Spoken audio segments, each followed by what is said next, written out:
Welcome to the Trash Cats Trash Cast. I'm Richard. I am Steven. Today we're going to keep it cool and classy and talk about Claude Monet. Claude Cash Money. So, first of all, how's your week been? My week's been alright, man. It's pretty chill. The couple classes I'm taking are not as intense as they were last semester, so it's been good. How about you? Also been pretty good. A lot of different stuff going on at work, but that's neither here nor there. It's always something different each week. But otherwise, it's a pretty good week. Good. Honorable mentions? You got anything? I actually don't have anything really all that cool this week. Okay. I got a couple. One I shared with you earlier, this music video by McCullough called Big Boy Mock. Yes. Yeah, man. I haven't been excited about any rap stuff in a little while, and it was pretty refreshing. Some French rap. It was different. I like the video for it's real good. It's a good energy. Super funky. I like that when like you said, it's refreshing to have something new and exciting, especially in the rap community. That's not, more of people copycatting each other. Yeah. It definitely had its own flavor to it, and I like that. Definitely. Two other quick ones. This movie came out this week called Our Popcorn Movie Dystopia by Some More News, this YouTube channel. Very funny video about the current politics and elections. He does a really good job. Definitely worth checking out. And then one of my favorite artists, Alan Williams. He is on Instagram under _justdraw. He put out a piece this week called, let's see, I believe it's called Unbearable, or The Good Dog. Definitely worth checking out. I'm going to send that your way also. These are fresh off the rip, man. These are brand new to me too. I'm interested to look into those later on. Yeah, the drawing by I Just Draw is actually an older one, but I hadn't seen it, and it's definitely worth checking out. Word. All right. Fuck yeah. Yeah. Oh, there's the link. Are you there? Fuck yeah. Very talented. I think it's really cool how much. I mean, when I first got onto Instagram, it was because my cousin out in Colorado used it. Like we did Facebook back in the day, and that was the way to like keep in touch with her, kind of thing. I didn't really use it for anything else besides just liking her pictures and stuff.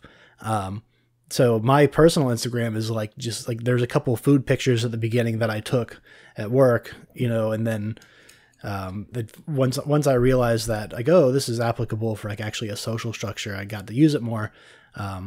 But then someone told me, there's suicide girls and models on there and stuff. And I was like, oh, this is what Instagram is.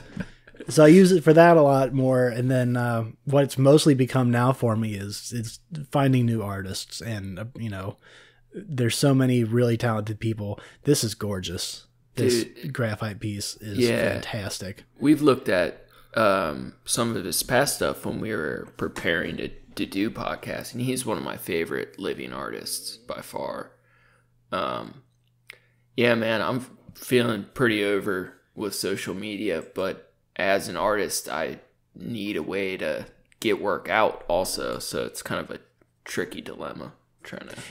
Yeah, exactly. I think it's a really good platform, especially, Instagram in particular is such a good platform for visual art, because you can, you scroll through it, and if something, among all the other trash, if something catches your eye, you're going to stop and look at it for a second. It's sorry, go ahead. What do you think Claude Monet would think of Instagram? I think he'd be all for it. You think he'd be making some money doing ads? That maybe. I think because part of his whole deal is going against the system. Let every artist should have a chance to show their work in some way or another. So I think that he would be all over that shit. And he would definitely be doing, some Instagram dance videos and, paying these women to come over and, film these videos with him and take these photos. I think that would be all up his alley. Yeah, man, I'm excited to talk about him today, man. He's definitely a cool cat, man. I think we've talked about him a bit before, but I kind of came into this him as a topic thinking, Claude Monet, just a traditional artist, and I realized how wrong I was and how interesting his story is, all of his work. How he kind of came to be. I didn't realize that he was one of the founders of Impressionist painting, and how prolific of a painter and a practitioner of the philosophy of in plein air painting he was.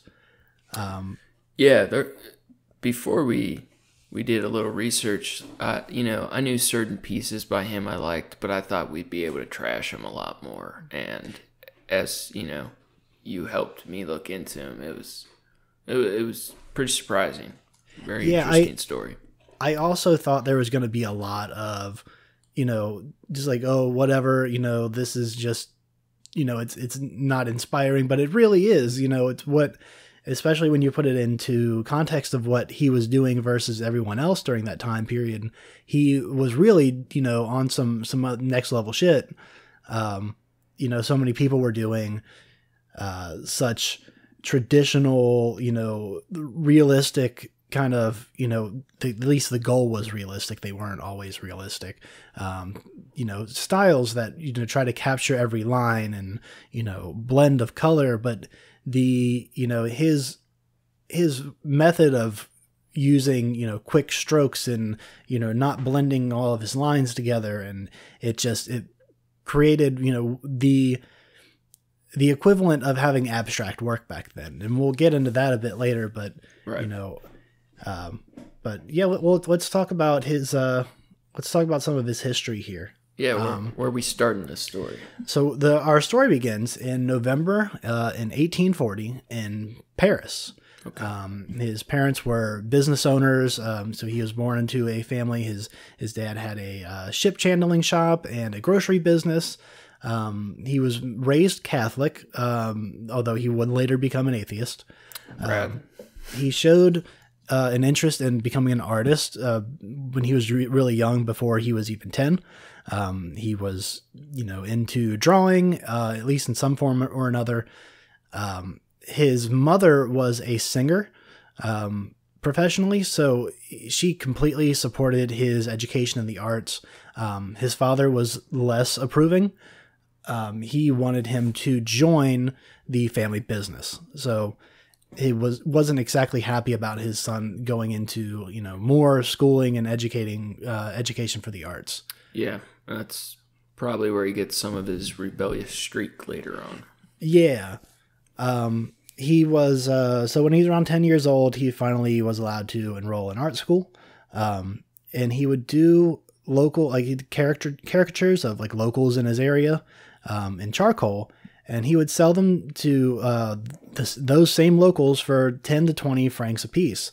The modern day equivalent there is $60 to $100. Yeah, he was doing good.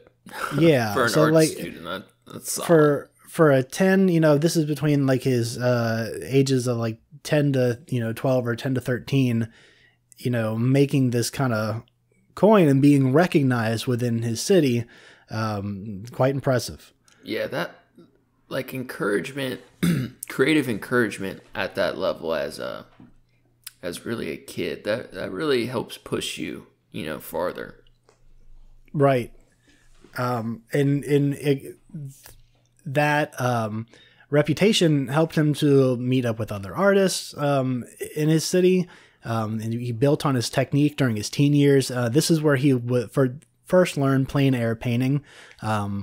He met up with a different painter that was on the beach and was painting. And that's the first, person that kind of taught him, how to capture images quickly because, the tides and the sunset and everything changes so quickly. He learned a little bit from that and kind of took it off in his own direction. Gotcha. So this was all during his teen years. In 1857, so he's 17 years old, his mother died. He moved back to Paris with his aunt to live with her instead of staying with his father. He would go, he was out of school at the time, so he would visit the Louvre. He opted to paint mostly observing from the windows of the Louvre instead of looking at the paintings and pieces that were already in there. That's hilarious. A lot of his, a lot of the other people at the time, they go in there and they want to study the masters and what they did. But even from a young age, he just wasn't interested in doing the same thing. Yeah, whatever is going on outside that window is more interesting to him than whatever was hanging. Right. And of course, landscapes are one of his main dig anyways, so it's definitely clear to see that he had a passion for it, from such a young age of what he wanted to do. And, this is where you start to see where he wanted to break from the norm and do something different. And this is kind of what, is a motif for the entire rest of his life. During this time, he met Monet. He studied with, another group of artists there that, they kind of worked together. These are all the artists that would collectively, they hung out together for a while, and these were the artists that would become impressionists. Yeah, I always thought it was super weird when you realized that these famous artists knew each other. Yeah, and I didn't realize exactly. You think about the time frame of that, and I wouldn't have been able to place that, in my head exactly. I knew of some of their work, but Monet in particular, I didn't realize that, Monet and Monet, they sound so, similar, and that's kind of all I knew about them in high school. But that's to think that, they knew each other. They were friends. Right. It's so funny. So 3 years later, he was drafted to the military. So he's 20 years old. He was supposed to spend 7 years in Algeria. But in a year and a half later, his aunt pays his way out of the military. But this was only on the condition that he continue going to school for art. He didn't want to go to it because, of course, they're teaching old school techniques and philosophy, and he was so against it. But it's better than being in a war. Yeah, that's interesting. He kind of got the soft way out of that war, but he didn't want to go to art school unless it was like a punker version or something. Yeah, at least something that gave him some kind of artistic freedom, or, wasn't so strict that this is art and this is how art is done. Right. Which is what they were being taught then. Yeah, these artists at this time, to really have a different style, they really had to break from, the whole traditional background of art. Right. And, for his aunt to go out of her way to do that is, it's impressive, especially because his dad could have done it because he was wealthy, he had a business, and he could have easily bought him out of military service. But his condition was that Monet give up painting entirely. Or at least, give up, the idea that you're going to make money on this, come work in the shop with me. And of course, Monet refused. He said, "Screw you, Dad. I'm going to art school." Right. Exactly. But cool art school. Yeah. I'm going to go to cool art school. I'm going to make it fun. And I guess he did. He went back to study in Paris. And he met a bunch of other students that shared a distaste for the traditional painting techniques and the way that the art was being taught to them. So they kind of, once again, combined and taught each other. And this was another thing that I learned that's a common, plot point in his story, is that he he's working with other artists and they're sharing their knowledge. And I think that's such a beautiful idea in itself of like, oh, we can help each other get better. Let me show you this thing or check out what I can do. Oh, that's really dope. I'm going to work that into this, or let me play with that style also. I think that's. Yeah. And like a lot of people have, a lot of reasons why they think art school's dumb. Yeah. But, being a person, both of us that went to an art school, regardless of how dumb your teachers are, what the techniques you learn, the awesome part is you're with your peers and that you get to learn from. Exactly. You have all these other students that have, so many different point of views and styles. And, while not all of them might not be your cup of tea, you can still look at like, oh, that person's really good at like sculpting, or like that person's really good at, watercolor. And like, you can look at what they're doing and maybe learn from them or ask them, you're like, well, how do you do that? How'd you get started with that? What, does it matter what brand of stuff I buy? You have that group that you can, kind of converse with about that. Yeah. It's like, what's that weird kid doing in the back of art class? I want to learn how to do that shit. Oh, he's making a statue out of a kneaded eraser. Right.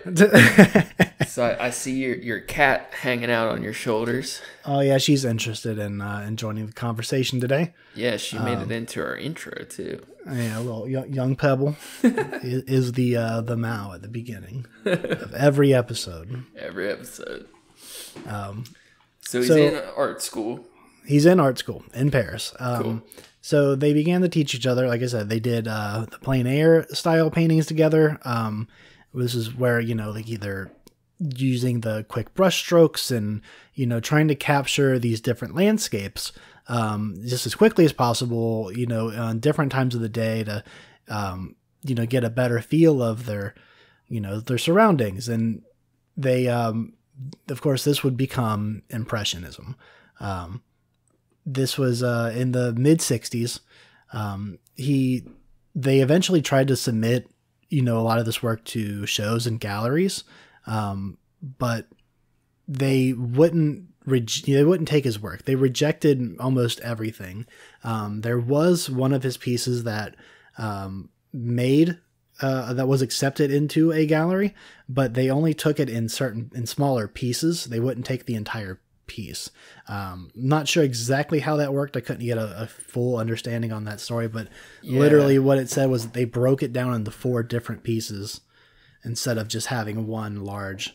That's interesting. Piece. It sounds like it might have been one of those like multi-canvas, like a trick, like a quad trick, or a quad trick.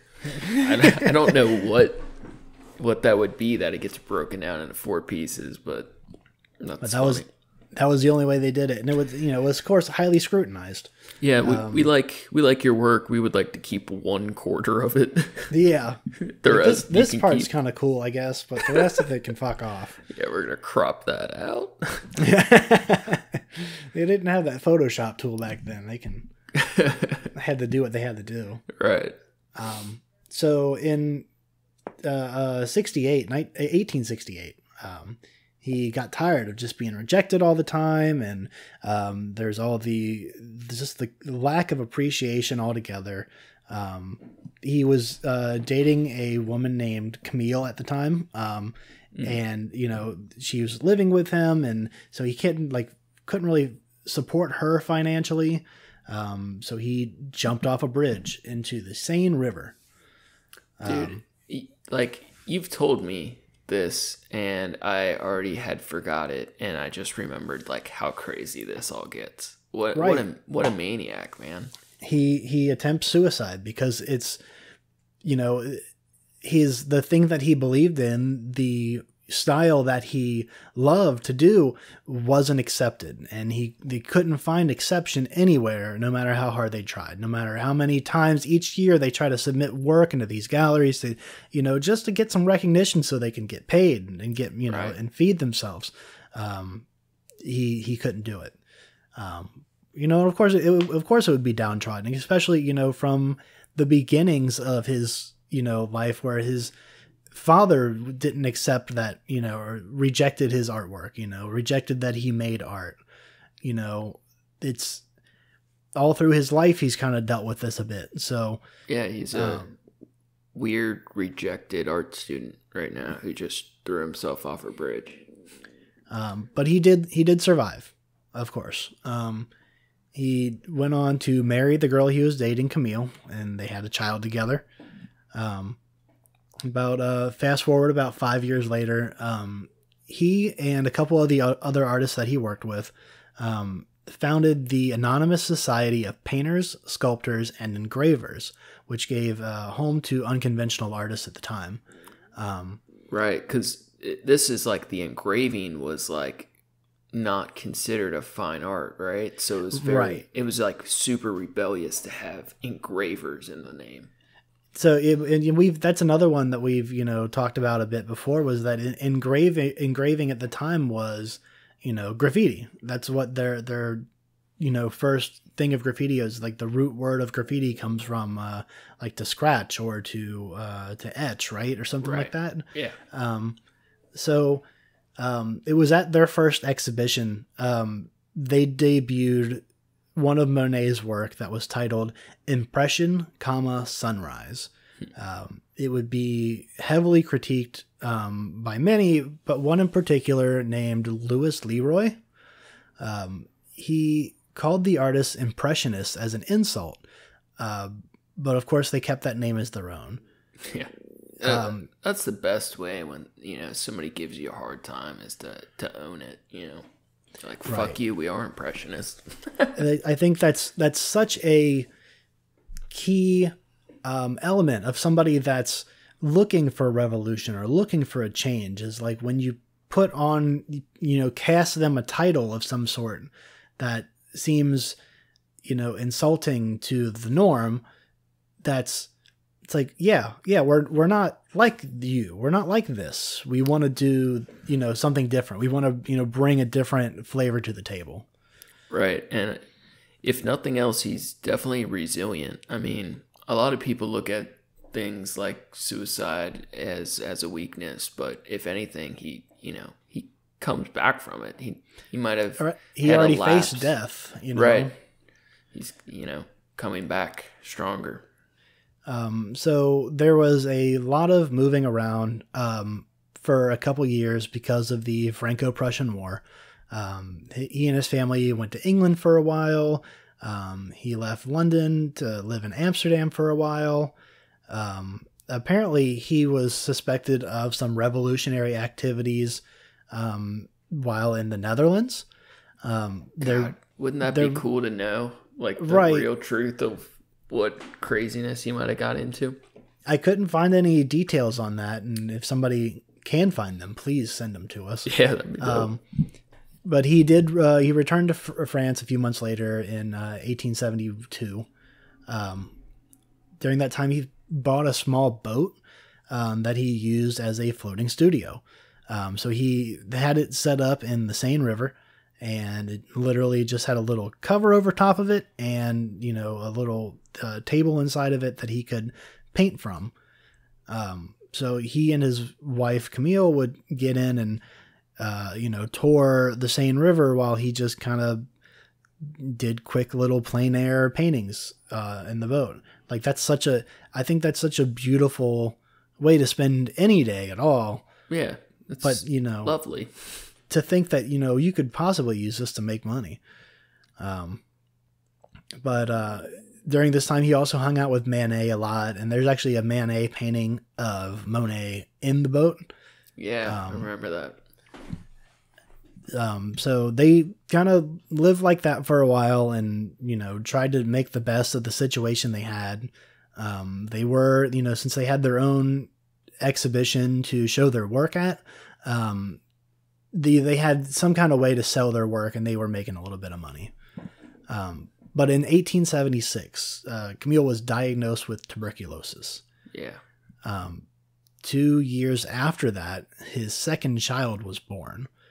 The problem here was because she was already sick, the second child weakened her, even more. And in the summer of that year, they moved to a house in the countryside with a man and a woman named Ernest and Alice Hosheen. Yeah, and I believe I'm pronouncing that right, and I don't have any idea. Yeah, this gets a little weird. I get why they had to move in with them, support through friends kind of thing, but it gets a little odd. Yeah.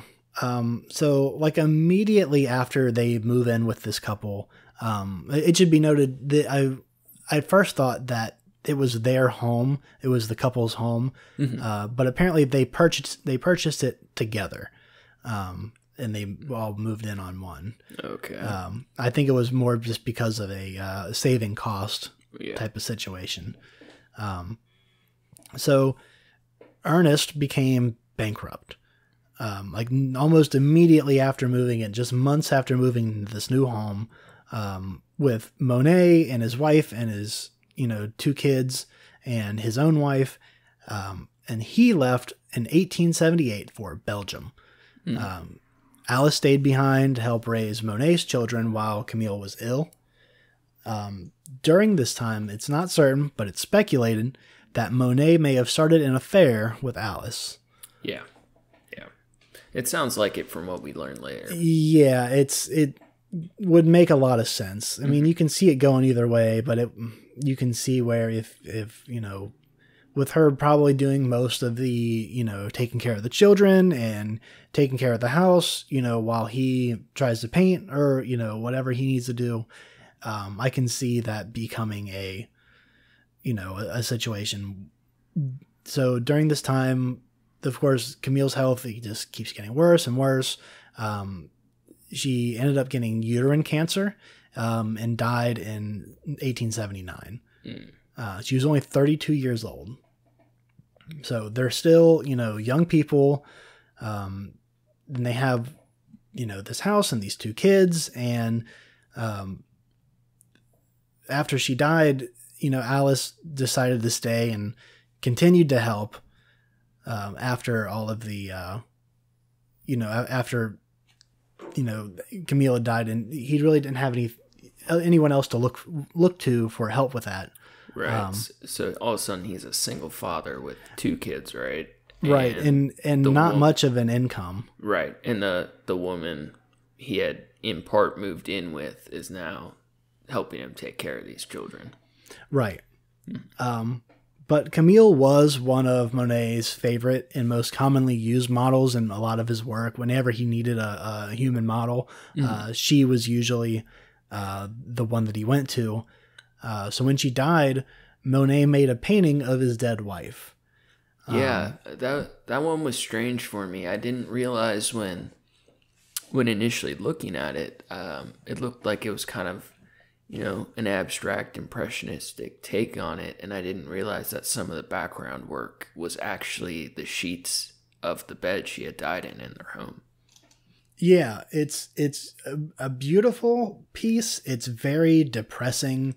There's a lot of emotion in it, and that's the other thing is a lot of Monet's work it's not that it's devoid of emotion, but it's perceived emotion. You can feel it, you perceive an emotion from it rather than it gives you something to feel, I guess, if that makes any sense. His, landscapes are beautiful and they make you feel happy because, it's a beautiful landscape. But this one, you can tell that there is a lot of hurt, there is a lot of frustration, and, it's different when you can feel the artist's emotions when you're looking at the painting.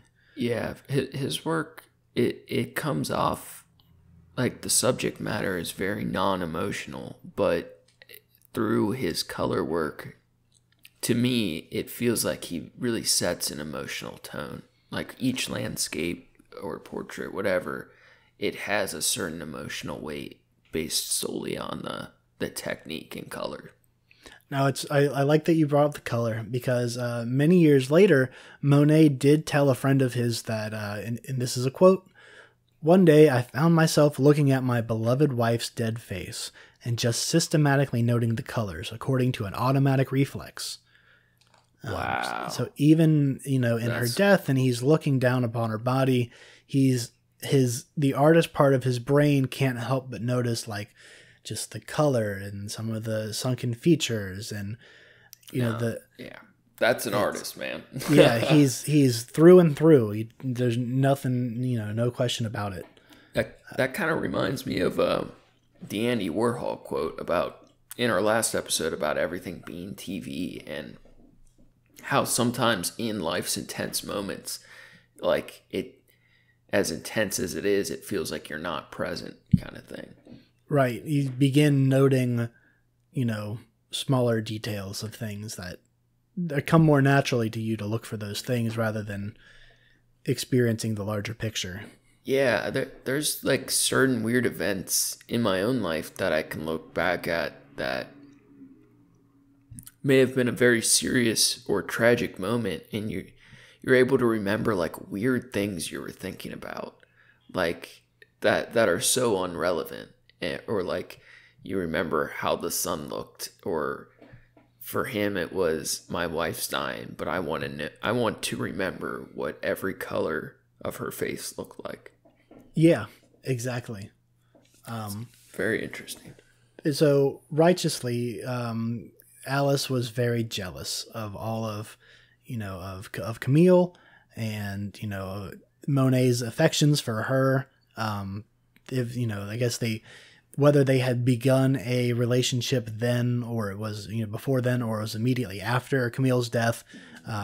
So in a jealous rage, she destroys all of Camille's letters and her photographs, and still continued to live with Monet and the two kids. Yeah, imagine if any survived, or if they hadn't been destroyed, how valuable they'd be today, too. Oh my God, absolutely. Wow. So after Camille died, Monet went on to create some of his best works to date, mostly landscapes and seascapes around the French countryside. He considered what he was doing to be documenting the French countryside because he felt like somebody had to do it. He would paint the same scene multiple times a day just to capture the way the light was affected during the different times and different seasons. So he really got a good grasp of what the world actually looked like, particularly through his eyes, but, what the French countryside, looked like during different times, any given time, any given season. He had that view and he solidified it. And I always wonder what some of these artists, imagine if they had like a modern camera, like, what would they think? Would they be like, would they feel like it would ruin their craft, or like want to use it as a tool for their work? Like, would he still feel like he had to document these landscapes if he could see them, like with modern technology? Yeah, imagine if they could get, the absolute full color and vibrant capabilities and details, with a modern camera. Mm-hmm. I think someone said, when I was in school, actually, we talked about landscapes to a point, and it's like no one really makes landscapes anymore because we have cameras, or portraits. One of the reasons you don't see so many, traditional art anymore is because we have cameras. There's not portraits done. There occasionally you'll have that, but it's still for people with money because no one's going to commission a portrait to be made, but anybody can have one with a camera. Right. And it just would be cool to see what like a profound artist of their time would think of these technologies. Like, I wonder if they'd hate modern photography, or they would want to use it in their work, or I don't know. I mean, it would definitely make it, easier for an artist, especially like such as him, that he could go and take various pictures and then just go back to his house and paint it there. Yeah, he'd have like his room would be covered in the same photographs at different times, where he could see all the different shadows and things like that. It's so interesting how his, like, you could take a photo that's outstanding, but one of his landscapes still could be so much more interesting. And that's right. Part of what makes it so great. So during this time, Alice had taken his 2 kids to Paris to stay with her own 6 children that had been there the whole time. Oh, shit. Oh, man, it sounds like a circus. It's a absolute shit show. There's 8 kids now, and Alice took them to rejoin Monet back in the countryside. They stayed there for a couple years, all 8 of the kids and the 2 adults living in this house, before they finally moved to Giovanni, where he planted a large garden and he painted the rest of his life. Yeah, this is the stage that I really like of his. This is where he's hitting it. He's, hitting his stride. Yeah, this is where the most notable of Monet's work comes from, is his garden that he had. He's constantly having people work on it, and it took years and years and years to build, and he ended up buying more and more property. He spent so much time, working on this, this beautiful garden and this pond, this lily pond, that he had lilies imported from all over the world, different colors and different kinds, that he all had in one pond. So it's extremely rare to have that, as well as these hedges and bushes of beautiful flowers and just beautiful, landscaping that he had. Right. Like when we're looking at, some of the paintings that come from this area, you're really looking at like a living sculpture.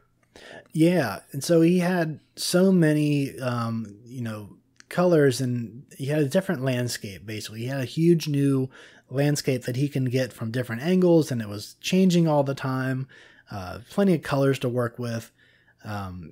When, they moved to this countryside, he was making money at this point. He was selling artwork. He had become, somewhat prosperous and popular. Which is rare for a living artist like that. Exactly. And, he's doing a lot of landscapes and stuff, but because of his uniqueness in this style he's taken on, it really set him apart. Right. So eventually Monet and Alice get word that Ernest, her husband, had died. So they had been, estranged from each other for, going on, 14 years or so. Right. So Monet and Alice had built this relationship already, and they decided to get married in 1892. Wow. And this is a good fun fact. A short while later, one of Alice's daughters would later marry one of Monet's sons.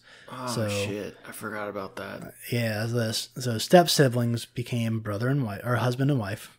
Oh, man. Brother and wife. Cash Money Monet. It's still accurate, though. So, like I said, he's making money, and he's becoming more accepted into modern, the art society. So he's working, and he's doing all these pieces in this garden. And I think you told me this. Did he actually have to have people dust the lilies? Yes, he hired people to go out on boats, little boats, into his pond and dust off the lilies individually. Dude, that's so bonkers. I love it. It's so beautiful. That's the most ballin' ass thing you can possibly do. Yeah, that's definitely Cash Money. It's so goofy though, because there's no way any amount of dust on those lilies would have affected how he saw and painted them. What are you doing, homie? I love it, but God, that's funny. He wants that perfect dewdrop on it, He's a particular man. That he's not going to get the details of, but that's okay. See the dust. So he works his ass off doing all these paintings, and he's even supposed to go to Paris for a new exhibition of his work. right before he leaves, he decides that at least 15 of his pieces weren't good enough, not up to snuff. So he takes a knife and a paintbrush and he destroys all the paintings. Classic artist move. Just fucking brutalized just years worth of his work. You have a gallery waiting for your work, and you're like, I'm not good enough. Yeah. Destroy all your shit. Oh, man. It's there are some pieces that, they could salvage that he didn't destroy that they have from that, but just so many of his works that, of course they had to postpone the gallery, the exhibition. It's more brutal shit, more of him wanting to do better. It's like I said, it's a motif through his life to want to do something new and different. And he just felt like, I feel like he was immersed in his own work for so long because he was just in that one place for such a long time, right, which he had never done before. He'd never had a place of his own for this long that he just gotten sick of it. Yeah, he was able to totally isolate, which is a weird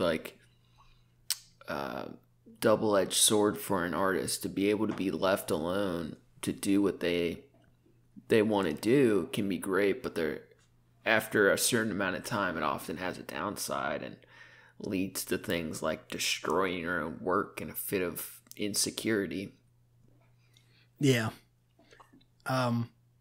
So it's, for him, I think it definitely brought in, it helped him hone his abilities in a beautiful way. But like you said, the isolation, it definitely wasn't helping him. I mean, he was getting recognized. He was, famous by this point, at least locally.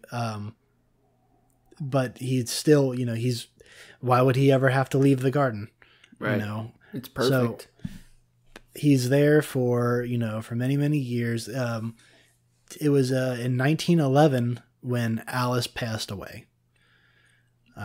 He's getting old now at this point. Also, he's also getting older. So if he was, will we say it was 1840? I do declare, yes, 1840. So he is 70 years old at this time, and he's still painting. Is this about the point where he starts having problems with his eyesight?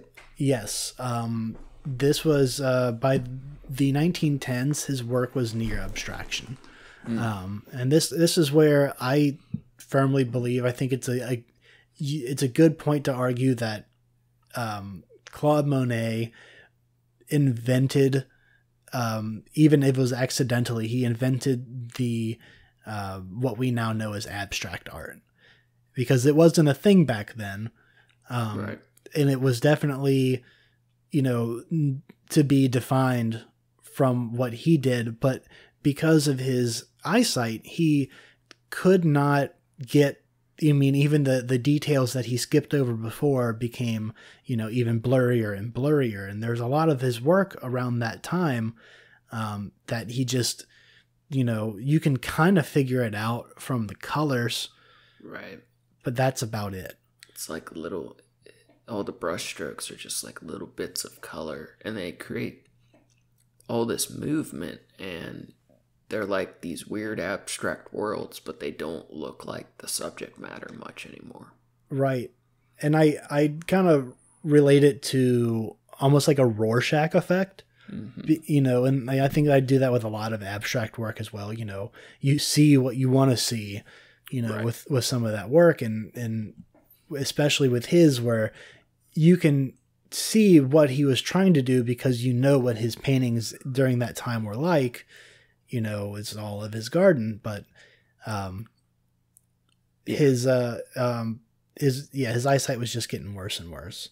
I don't feel like his work specifically, but I mean some of his later work maybe, but I have always felt that abstract artwork in particular is very much a mirror for the viewer. You can project whatever bullshit or meaningful symbolism or significance, whatever you want, into the piece. Right. So this led to him being diagnosed with cataracts. Yeah. In 1912. Blind as a bat. He would later describe his inability to see the full color spectrum. He said reds appeared muddy to me, pinks were insipid, and the intermediate or lower tones escaped me entirely.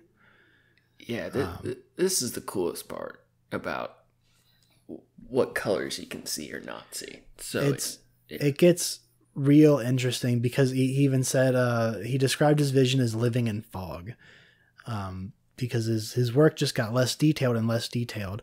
And he was declared legally blind in 1922. So this man is 82 years old. Wow. And he's still painting, and he continues to paint by memorizing the locations of different colors of paint on his palette. He just knows where they are and knows, like, that's blue, motherfucker, and goes for it. Yeah, he's been doing this for a long time. He knows what he's doing. Yeah, he's obviously got his methods. It's second nature to him. He did eventually have cataract surgery, and he wore tinted glasses to correct some of the color distortion, but he may have been able to see ultraviolet light. Wow. And this is something that was absolutely batshit to me. I did not realize that this was a thing, that some people can see ultraviolet light. I looked into it after reading this and like almost shit in a brick, because the reveal upon learning that was like, they were like, oh, and also he had laser beams, and it's like, what the fuck are you talking about? Right, like dude's got X-ray vision. It's like a superpower. Yeah, it's so cool. Like, that's stuff like we think of as only some animals having. Right. Like there's so many different dimensions of color and different visible light spectrums. You don't think, because of like a vision problem like cataracts, that an artist is going to be able to see different forms of color. That's so cool. Right. And I mean, I guess it's a double-edged sword, of course, because so the way the ultraviolet thing worked, I had to look this up because it was such a wild claim to me that, like I said, I'd never heard of. And I think it's important to bring up. So some surfaces absorb ultraviolet light and they re-emit it on the visible spectrum. That gives off a vivid glow. Washing powders, detergents contain fluorescent phosphors for this reason. Because their clean shirt doesn't just reflect white light, it also has added glow from the UV in the sunlight. So it appears to be whiter than white. And just because you can't see the UV doesn't mean it doesn't have any effect on your eyes and how you see, other colors. So exposures to high levels of ultraviolet glare, like, snow blindness, it's when the cornea is effectively sunburned, and the inflammation can cause loss of vision and make the eyes sensitive to light. So these effects are reduced by the lens in your eye. So the lens on your eye absorbs UV light and prevents it from entering the eye. But the problem is with people that have cataracts, the lens gets opaque. So it has to be surgically removed and replaced with an artificial lens. So with the lens replaced, the patient can still see, but the lens is only responsible for about 30% of the focusing power of your eye.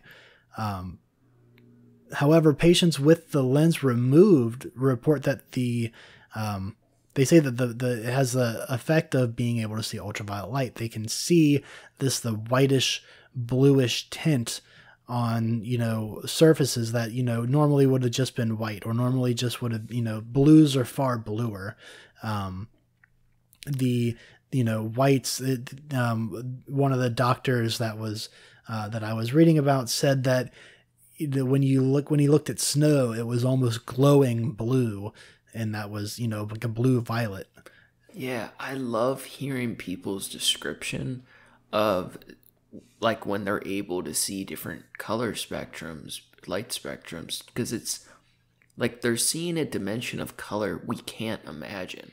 So right. Like they describe it like a bluish white hue, but they could be seeing a color that we can't understand. And it's just, we can't put it into words because we haven't had the words for those colors. It's so cool. I think about that often, with, imagine being blind your whole life, or, like, how do you describe red? Right.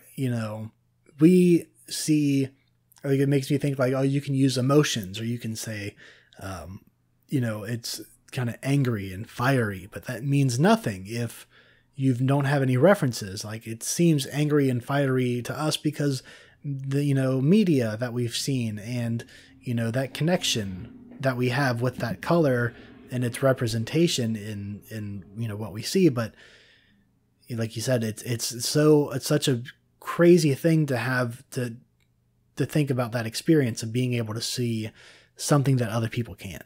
Yeah. My brother John, who did our intro music for us, he's colorblind, and ironically, he's one of the first people that normally you and him get to see my art first normally. So I'm always curious what he has seen. And I think sometimes I can tell that he may like a piece less, or maybe not at all, but I wonder on certain pieces if it's because of my color choices, or just like being able to imagine how he sees it would be so interesting to me. I would love to know, Yeah. And so is he, does he have, are there certain colors that he can see or can, I think there's two types of colorblind, and he has the red-green version. Yeah. Okay. And I think his is pretty bad, where like if like there's a sweater in his closet and it's somewhere, it's like a blue, he might think it looks red, he might think it looks green. He can't, like, they get very blurred together, and it's almost like they become one tone that he can't separate. So if I have a piece of art that has a lot of colors with red and green close to each other, I think it gets really muddy for him, and he kind of like has to guess what he thinks the colors are. And I've noticed that most of the time he's able to determine what the colors likely are or should be, but he can't really describe them, Yeah. And that's probably just out of experience, I guess, for him. Right. Yeah. So I think for Christmas we're going to try to, there's all the videos of the colorblind glasses. I think we're going to see how they work for him, because some people, they work great, other people not at all. But yeah, and I know they've done, a lot of video games, especially lately, they're being released with color correctors for people that have certain times of colorblind. I know. That's dope. Yeah, I'm pretty sure PUBG has it, and a couple other ones that it's just much more common, and that they're able to do it a lot easier. So why not? That's so cool. I know we were talking in our research. We had done some previous recording, and I forgot to turn my mic on. So we were talking. Actually, this entire recording is just Steven recording by himself. I opted not to record a separate audio track. It's been very difficult. I've just been speaking at a wall for an hour, adding. Yes. But we were talking about the how, like, shrimp, certain types of shrimp have a fourth dimension of color. The mantis shrimp has 16 color receptors, I believe. Dude, like, we couldn't where even, we have 3. We can't even imagine what they're seeing. That is so cool. And then the other one we came across was military research, where they have created things like eye drops that allow you to see night vision for like an hour.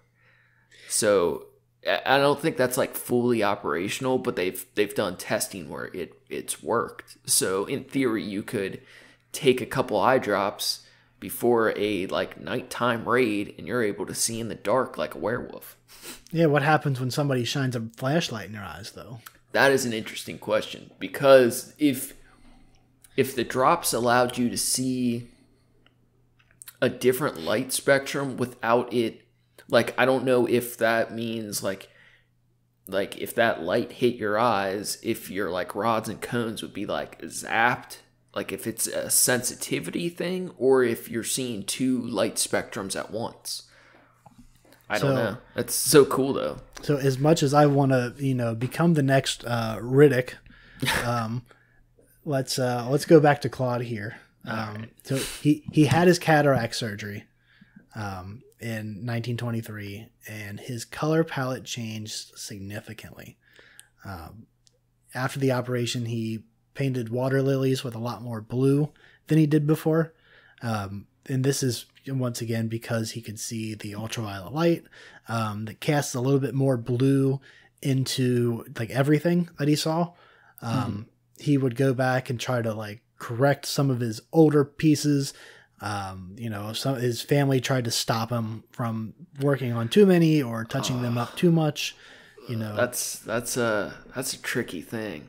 Yeah, it's like it's a Monet, and at that point that meant something. So it's like Right. he wants it to be a certain way because he can see like how he messed it up before because of his vision, but everybody else already thinks it's perfect. yeah, That's So tricky. they let him work on some of it and, just touch up certain things, but they did draw the line on certain, wherever they compromised, which I think that's probably the best, what they could have done there. But unfortunately, Monet died of lung cancer on the 5th of December of 1926 at the ripe old age of 86. That's a long life. It is. Especially to have gone through the wars that he had and, moving from, different places like that. He went to Africa, he went to the Netherlands and, England, and just an incredible story that he has. Yeah. So, of course, Monet insisted that his funeral be very simple. So only about 50 people attended. At the ceremony, a longtime friend of his removed the black cloth that was draped over the coffin. That's tradition. He replaced it with a floral printed cloth because, what says Monet more than colors and flowers and, beauty like that. That's a good friend. Yeah. So he didn't leave a will, was the only issue. So his son Michael inherited his entire estate, everything, his home, the garden, the pond, everything, all of his works. So he was able to get by and take care of himself for years and years and years on that. And of course they had families as well. Is the house and the garden and the pond ended up being bequeathed to the French Academy of Fine Arts in 1966, where they fixed it up and set it up trying to turn it into a bit of a museum, and they opened it for tourism in 1980. So even to this date, you can go to his garden and see how it was when he was there, and and they maintain it and keep it nice, and there's still dust in the lilies. They're still sending a boy out to dust the lilies. That'd be a fun trip, man. That would. And I mean, like, I've been to Paris once, and it was a quick, we did like just a weekend run through. We went to the Louvre, and we went to we saw the tower, and we did a couple other galleries, and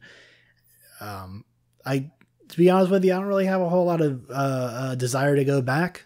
But if I did, or if I was ever in the area, that would be worth, I think, the entire trip out there to go see that, to go see this beautiful garden. What if you got stuck going during the winter? I would skip and stay home. Yeah, man, I wish I had gone on that. Or trip. go to Germany instead and drink. Yeah, I've never been, but I think that'd be really cool to explore. It's definitely, even to see the French countryside. We went to Paris, when I was really young. I think I was 13, and we were in the city. We took a train from Brussels into the city. And, I didn't really get to see too much of the countryside.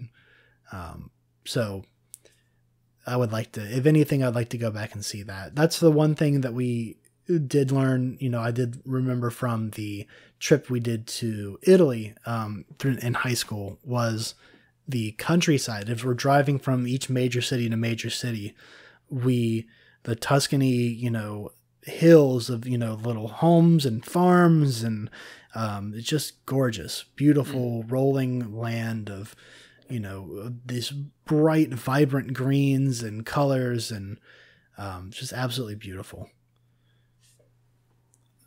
Yeah, that'd be fun. It's one of those things that made me, I can take that memory and I can appreciate more of Monet's look on how he saw landscapes, I guess, and how he could be fascinated, so deeply by this beauty. And this is, of course, before, many of the skyscrapers and large buildings and businesses of, modern day Paris that were, kind of where he grew up, but there's still, such more beauty in nature that he saw, that he felt the need to put on the canvas. Yeah, when I was just looking up something, I liked, somebody said he was a man that really enjoyed the simple pleasures. He liked his flowers, he liked his cigarettes. He just was about those small things. And I wonder, when he was younger, trying to kill himself, I'd like to think he found peace in his later days, and it seems like he did. Yeah, I would at least absolutely think so. I think that moment, especially, you can see so many things in his life afterward where that, that moment of, giving up, if anything, surviving that, I think it had a kickstart on, the rest of his life, where it's, like we said, he'd already experienced the worst. He went through it. He's, now he's got to, he had the motivation to drive forward and like, okay, well, that didn't work. Let's try something else. Yeah. Let's paint flowers. So if you can't cheat death, paint flowers. Paint I guess, flowers. If you can cheat death, I guess, because that's what he did. Either way, paint some fucking flowers. If you try and you can't die, paint flowers. Yeah, man, definitely learning more about him. It brings a whole new perspective to his work. Right. It's it's different from the what they teach us in school. So yeah. I think that was definitely worth doing my own research, or doing our own research on it. Definitely. Is there anything else about him we're going to cover? No, man, he's dead. Dead. I do want to give a shout out to your brother, though. Yeah, my little brother John. He's on SoundCloud as Approaching Human. I couldn't remember if there's an underscore or not, but there's a dash. We'll post some links to. We got his awesome music. What else have we got going on?